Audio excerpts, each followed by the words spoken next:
primeiro a gente precisa definir e organizar, né? Não adianta a gente se desesperar, porque senão a gente não vai conseguir entender e dar conta. Então, a primeira coisa é olhar todo o seu processo de fora, entender minimamente como ele funciona e fatiar os processos e começar por fases. Mas é um trabalho que traz, ao final, uma tranquilidade para o gestor, porque nessas observações que a gente vê oportunidades de melhoria, a gente identifica defeitos que ninguém tinha visto, porque tem alguém ali de fora observando o seu processo.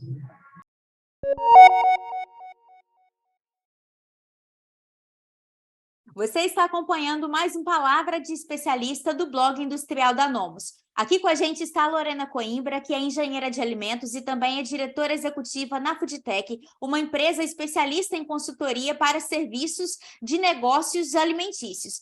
Nesse vídeo, você vai descobrir um pouco mais sobre qual a importância dos processos dentro da indústria de alimentos e quais os benefícios que isso pode trazer para o negócio e também para os seus consumidores. Lorena, seja muito bem-vinda. Muito obrigada pelo convite. Lorena, falando a respeito de processos dentro da indústria alimentícia, qual é a importância de se manter o processo e a padronização dentro da parte de fabricação? Nossa, muito importante, porque isso evita com que o seu produto saia diferente na rua, né? Às vezes você quer fabricar um retângulo e está entregando um círculo, porque você não sabe o que está fabricando, você não tem, às vezes as pessoas não têm nem processo, Rafael. Faz as coisas muito por intuição, principalmente pequeno, né? Comecei na minha casa, começou a crescer, aí eu comecei a contratar uma pessoa, fui para uma salinha, organizei, mas não sabe o que está comprando, não sabe o que está vendendo, não sabe o que está produzindo. Quem sabe a formulação, a receita é o funcionário, não é ele. Se o funcionário sai, perde as informações. Então, nós padronizarmos processo, a gente entender exatamente o que a gente está fazendo. Eu falei isso até ontem numa mentoria. A gente precisa entender que a gente precisa cadenciar, organizar, porque só assim a gente consegue entender onde a gente precisa até enxugar as nossas perdas, né, onde tem aumento de custos, e entregar um produto de qualidade, né? Então, ter processo, padronizar o processo é imprescindível, senão a gente não consegue fabricar, né? A gente está só vivendo, só existindo dentro da empresa. Sim, e no mercado tão competitivo quanto o mercado alimentício, não há mais espaço para esse tipo de amadorismo, né? A padronização ela vai influenciar ali na qualidade do produto que está sendo fabricado, logo também na percepção do consumidor que está adquirindo isso, mas também essa padronização ela vai interferir diretamente na lucratividade desse negócio, porque muitas vezes, se você não tem um padrão sobre quantidades, sobre o processo de compras, sobre as etapas de fabricação, isso também vai influenciar a saúde do negócio e a possibilidade de crescimento dele a partir desse processo padronizado. Exatamente. Tem uma ferramenta que é super simples, né? Pelo menos para a gente que trabalha e que as pessoas não têm, que se chama ficha técnica, né? Que é você pegar o teu produto, pesar, tirar o rendimento, saber certinho o custo e saber teu CMV, que é o custo da mercadoria vendida. Isso tem uma importância tão gigantesca e as pessoas não entendem quanto é simples também fazer, porque olhando para aquilo você sabe exatamente aonde você está gastando mais nos seus insumos. Às vezes a gente fala assim, eu ouço muito, estou fabricando um produto, mas eu estou comprando, está saindo muito, mas eu não estou vendo dinheiro, porque você não está vendo o custo da tua mercadoria, você não sabe quanto está gastando para consumir, para produzir. Então, isso que você falou é muito verdade. Só a gente padronizando que a gente vai entender exatamente da onde nosso dinheiro está entrando e para onde ele está saindo. Lorena, você citou aí a construção da ficha técnica e também da apuração de custos. Eu gostaria que você comentasse sobre como a tecnologia de gestão pode ajudar a indústria de alimentos, desde o processo de recebimento desses pedidos, a engenharia dos produtos, a parte de compras, como até mesmo estoque, produção, expedição e distribuição disso. Como você enxerga o papel da tecnologia neste ponto? É super importante, né? Porque se a gente começa, o que a gente precisa fazer? A gente precisa saber o que está entrando, o que a gente está estocando, o que eu estou retirando para produção, o que eu estou produzindo e a quanto eu estou produzindo e para onde eu estou enviando. A gente pode até começar por meio de planilha, de folha, mas se a gente começa a evoluir muito, tem uma hora que isso se perde, né? Papel, aí entra a parte de gestão também. Se você não tem a parte de gestão de documento, isso se perde, isso não é armazenado, aí você pergunta, tá, mas cadê os registros do estoque que você fez no mês passado? Ah, não sei, perdi. Então, a gente informatizar minimamente, né, é muito importante porque você sabe aonde seus dados vão estar.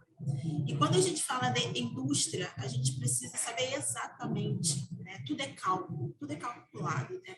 Eu falo que os engenheiros de alimentos, esse é o nosso ambiente ideal, porque a gente precisa fazer todos os balanços, tanto financeiros quanto de balanço de massas, de energias, enfim, para entender para onde tudo está indo. Então, você ter minimamente um sistema onde você consiga imputar a nota fiscal de recebimento, colocar a quantidade que está entrando no estoque, dar baixa nisso quando vai para a produção, colocar exatamente, né, por exemplo, a ficha técnica dentro desse sistema para que quando você faça o produto, ele já dê baixa automaticamente. Isso facilita de um jeito, sabe?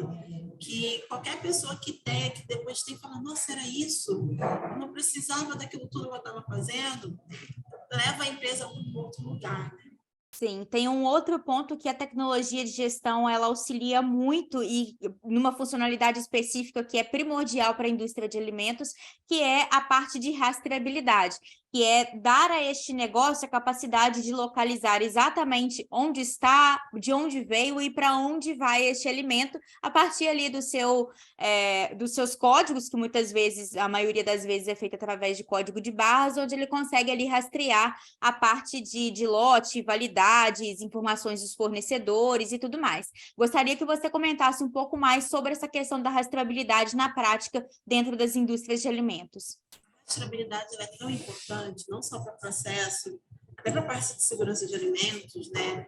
Porque você consegue identificar o teu produto no momento presente, né? Eu acho que é isso. Você sabe aonde o teu produto está chegando hoje. E se der um BO, né, o famoso BO, a gente sabe exatamente para onde ir.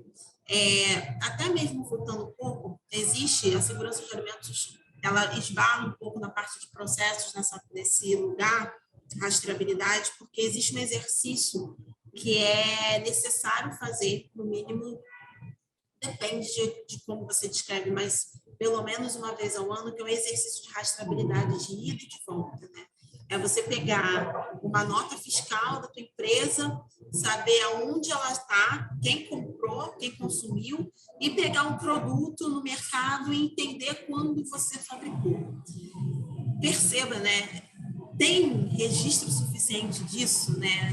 Aonde isso está compilado? Então, por isso que os sistemas ajudam tanto a parte de tecnologia, porque se a gente tem um lugar onde a gente consegue imputar todos os dados e conseguir achar tem fácil acesso, na verdade, a gente consegue ter todas essas informações. E por que isso é importante? Porque quando dá o problema, a gente sabe exatamente como fazer, como executar.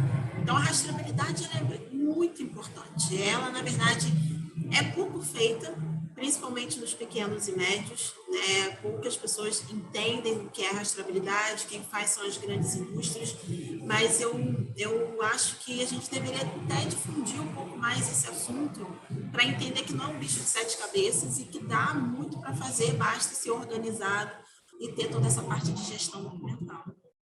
Sim, e cada vez mais a tecnologia de gestão, como um ERP, por exemplo, ela fica mais acessível, tanto do ponto de vista do investimento, que, óbvio, é um ponto relevante para as pequenas e médias empresas, mas também do ponto de vista de facilidade do uso dessa ferramenta, de assimilação dos usuários a esses recursos e tudo mais.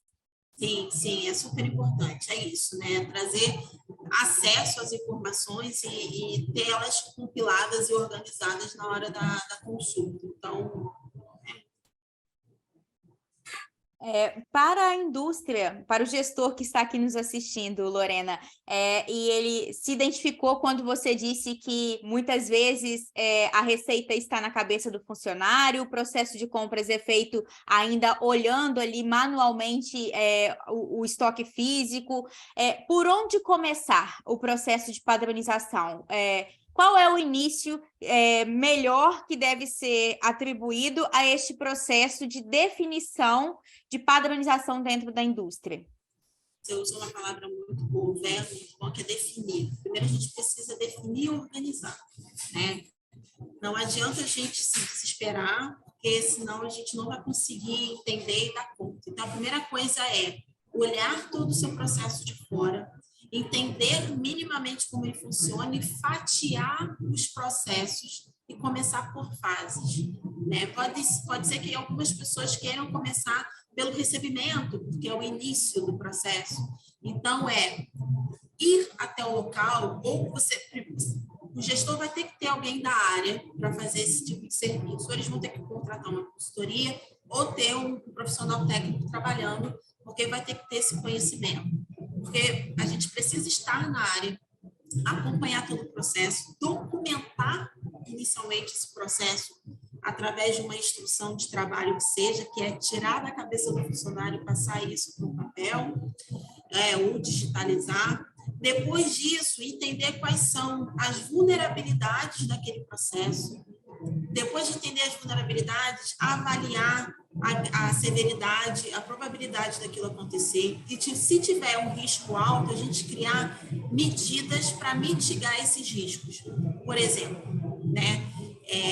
Já é das boas práticas de fabricação a gente ter uma planilha de recebimento de matéria-prima, onde você faz toda a avaliação dos produtos, coloca ali a nota fiscal, dá ok ou não, libera o produto para fabricação ou devolve para o fornecedor.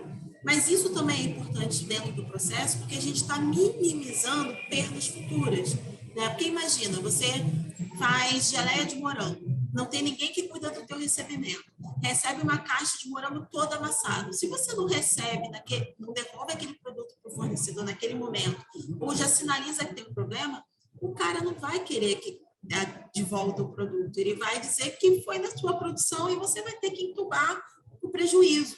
Então, a gente já consegue mitigar na largada. Isso a gente só consegue analisando. Então, é um projeto de muita observação, de muita avaliação e de muito cuidado. Também sugiro que não sejam pessoas que estejam dentro do processo, porque as pessoas estão dentro do olho do furacão. O que elas vão fazer é trabalhar, tocar as coisas para que o teu negócio continue a rodar. Então, o melhor dos mundos é que sejam pessoas de fora, porque vai ter essa capacidade de análise e criticidade muito maior de quem está dentro, né? Não por uma questão de a pessoa não ter, é porque, infelizmente, quando a gente está no meio do processo, a gente não consegue olhar para o lado, é muita coisa acontecendo, né? E, além disso, não é um trabalho rápido, né? Dependendo da tua linha de produção, da tua capacidade produtiva, é um trabalho de 6 meses, 1 ano. Claro que você não vai entregar, né? Você vai entregando por setores, né? Por aqueles setores que você cortou. Mas é um trabalho que traz, ao final, uma tranquilidade para o gestor, porque nessas observações que a gente vê oportunidades de melhoria, a gente identifica defeitos que ninguém tinha visto, porque tem alguém ali de fora observando o seu processo. Sim, Lorena, falando a respeito de desenvolvimento de novos produtos, a gente fala de uma coisa que envolve muitas variáveis e também muitas fases, como a construção do novo produto, teste, definição de processos, aprovação, regulamentação, registro desse novo produto antes de ir ao mercado e tudo mais. E aí eu gostaria que você comentasse um pouco mais sobre essas fases e esses processos que estão envolvidos no desenvolvimento de novos produtos e também como um serviço de consultoria pode auxiliar nessa fase de desenvolvimento. Perfeito. Quando a gente fala de P&D, né, em grandes empresas, você tem um setorzinho, né, que conversa com a área de marketing, que conversa com a área de qualidade, de produção, para desenvolver o produto. Ela está dedicada para isso. Quando a gente fala de pequenos e médios, a gente não tem. E muitas vezes o P&D é o próprio dono, né, quem inventou a empresa.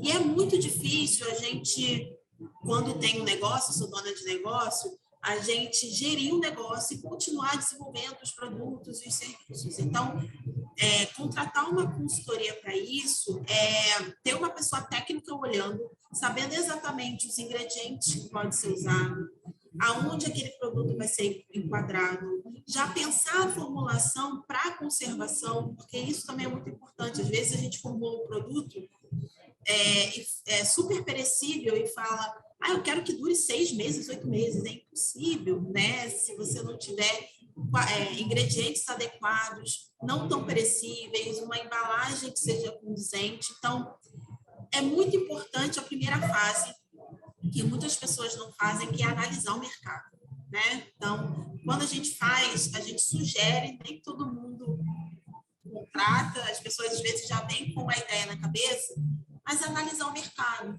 Por que o teu consumidor compraria o produto? Existem concorrentes?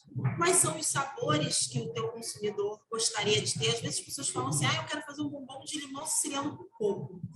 Primeira coisa que eu falo, se não tem no mercado, tem um porquê não ter no mercado, né? O teu consumidor está aberto para esse novo tipo de sabor? Quais são os ingredientes que eu tenho na indústria de ingredientes que eu posso inserir nesse produto?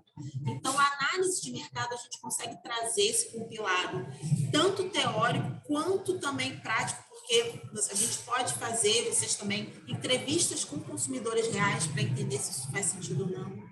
Depois disso, fazer um bom briefing, tá? Porque se a gente não faz uma boa descrição do que vai ser o projeto, o produto pode mudar no meio do caminho e ir para um outro lugar. E depois é o mão na massa. Ter bons fornecedores para trazer os ingredientes, começar a fazer os primeiros testes, as primeiras validações sensoriais, que são super importantes para ir construindo o protótipo até o final. Aí, no final, é a validação com o cliente, entender se faz sentido.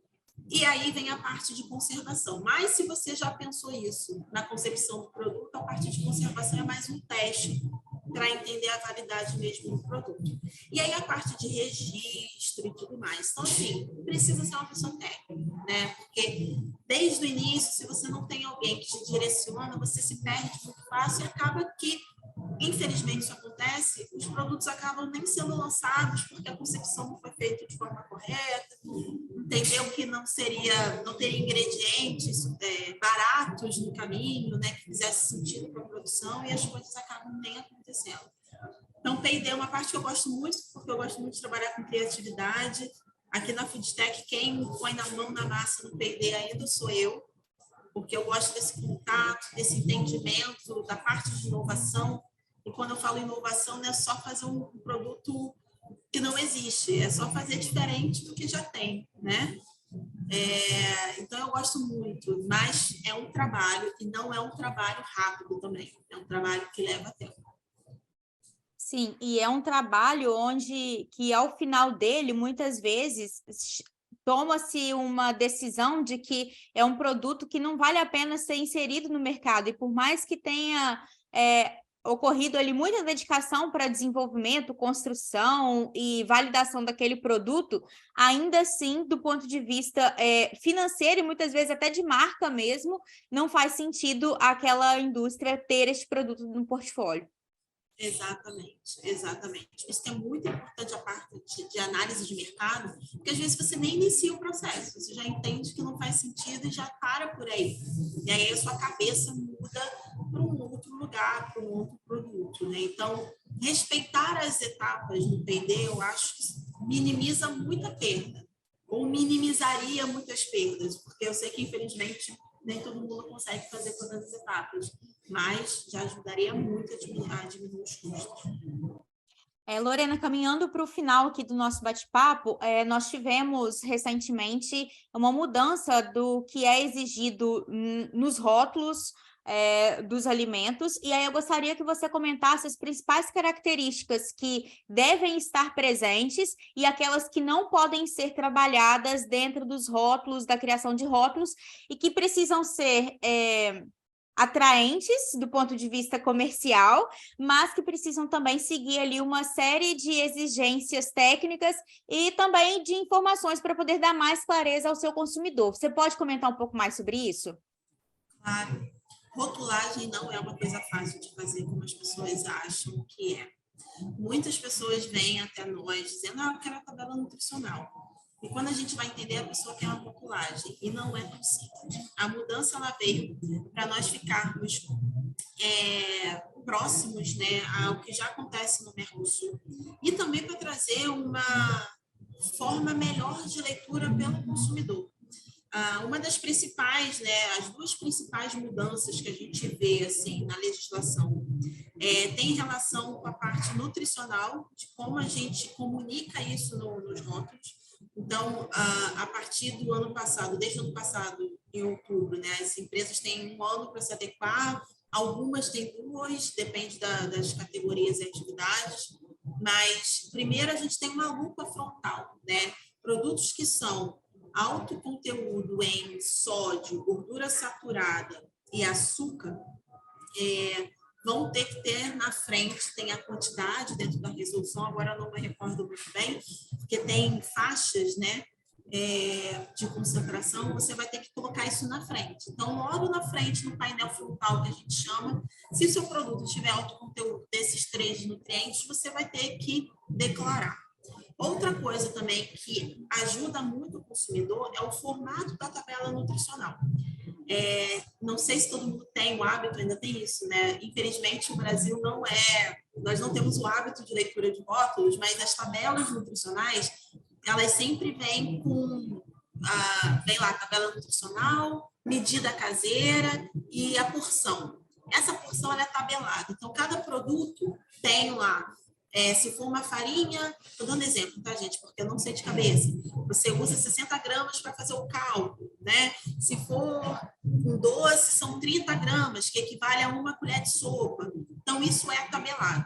Só que, às vezes, as tabelas não eram feitas de forma correta, então você não tinha como comparar. Você tinha 30 gramas de brigadeiro e no outro você tinha 15 gramas de brigadeiro. Então, como é que eu sei se tem muito açúcar, pouco açúcar? Então, agora, além disso, tem uma coluna que todo mundo vai ter que fazer um cálculo para 100 gramas do produto. Olha que fenomenal.